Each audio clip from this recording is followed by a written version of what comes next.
We're going to be looking at electric fields now, and if you've been watching my other videos, you might have already come across a different type of field, um, namely the gravitational field. Now, electric fields are very similar to gravitational fields, um, and most of the equations can be linked in a sense. So let's quickly define what an electric field is. An electric field is any location in which a charged particle feels a force. So it's a region of space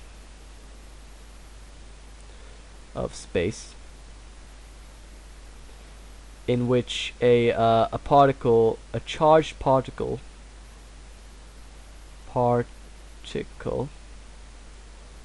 feels a force, and that of course is the electric force. Okay, so that is in essence is what an electric field is. You get different types of fields depending on the charge of the particle that causes the field. So all the field lines that are shown are based on a positive charge, a positive point charge. Okay, so if we have a proton here, for example, and if we have an electron here, for example, their field lines will be different. An electron's field lines will be completely outwards. So one second, I'll quickly get this thing. Oops, sorry. A proton's field lines will be outwards if we have a positive charge. Sorry. They'll all be outwards because they're repelling the positive charge, the positive test mass that we're using. All be outwards. And of course the converse will be true for an electron because unlike particles attract, right? So the field lines for this particular electron, this particular subatomic particle, which is the electron, will be inwards, as is the case for most leptons. And they'll all be inwards. You get the idea, right? If you then of course have the electron and the proton together, then their field lines will go from positive to negative, and that's always the case. Electric field lines move from positive to negative. That's something you have to remember. Okay? So, let's move on. We've covered what electric fields are. Now, let's think about certain things that we probably have come across before. A charged particle in an electric field will experience an electric force, and that force is defined by this equation. F is equal to K Q1 Q2 all over R squared. This is very similar to the force equation that we saw for mass, for gravity, sorry. And this is known as Coulomb's force charge equation or some stuff like that. But you don't need to know that. Q1 is the charge of the more massive particle, of the particle that causes the field. That causes field. Of course, both charged particles have fields, but it's the more massive field. Okay, Q2 is the test charge, or let's just call it test charge. K is known as the permittivity of free space, which we don't need to know about. It's actually 1 over 4 pi over epsilon, and we don't need to know about that. This, actually, to be honest, this is the permittivity of free space, not K, but you don't need to know about that. It's like 9 times 10 to the something, but yeah. And of course R is the distance between the two charges. Okay, if you remember from the if we equate, for example, why don't we do that, okay? For gravity, let's do gravity in red, because red's a nice color. Gravity. if you remember the gravity equation, you have F is equal to G m1 m2 over r squared. For the force per mass, you have a quantity known as the strength, the field strength, which we'll denote by G, which is G m1 over r squared. By the way, they're all negative, which I forgot to do. The reason why they're negative is because gravity is an attractive force. Okay.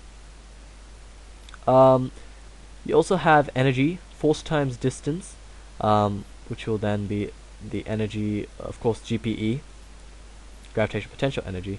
That's equal to G m1 m2 over r, negative. And the energy per unit mass, which is known as the voltage, not the voltage, sorry, the potential, is Gm1 over r, minus. Very similar for electric charge. Electric fields have very similar equations, so we've seen one already, which is K Q1 Q2 over r squared. I'm not going to bother with the plus or minus because you can have different types of force. So you can have a plus force and you can have a minus force. You also have electrical field strength, which is very similar to the other equation. You'll have K Q1 over r squared because it's force per charge, i.e. it's force per charge. Sorry. GPE, or electrical potential energy, has pretty much the same style of equation. Q1 Q2 over r, and of course that's force times the distance, or the distance in that sense. And finally we have voltage, or potential difference, which is Q1 over r. It's the energy per charge. You can see lots of similarities between them. They all have the same type of equations. Right. Let's talk a bit more about some different types of things that you might come across in electricity questions. I guess we could quickly talk about the graphs that you might encounter.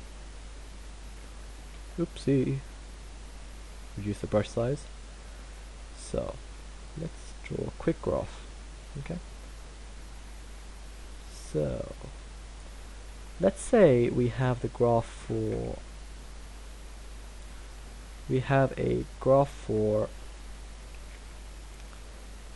field strength by distance. God damn, I can't draw. It's basically sort of a decay graph. Okay? And this, of course, is the radius of the radius of whichever charged particle that you're talking about, okay? And this is an axis for distance, and this is axis for electrical field strength. You'll notice that the electrical field strength decreases with d, and that's because of the fact, or at least the electrical field strength becomes less negative as you get further apart. And that makes sense because if we look at the equation, it's KQ1 over r squared. This value decreases as the distance increases, and it decreases by whatever the distance decreases squared because of this relationship. It's an inverse square law, and that's expected. If you look at this area that's enclosed by this, you'll find that it's actually equivalent to the potential, the electrical potential. And the reason why is, if we think about it, if we look at the equation for electrical potential, you'll find that electrical potential is KQ1 over R, and that if you times electrical field strength by R, what you will get is electrical potential over here, and that's how they're related. Very similarly, if you look at another graph, let's look at the graph for electrical potential.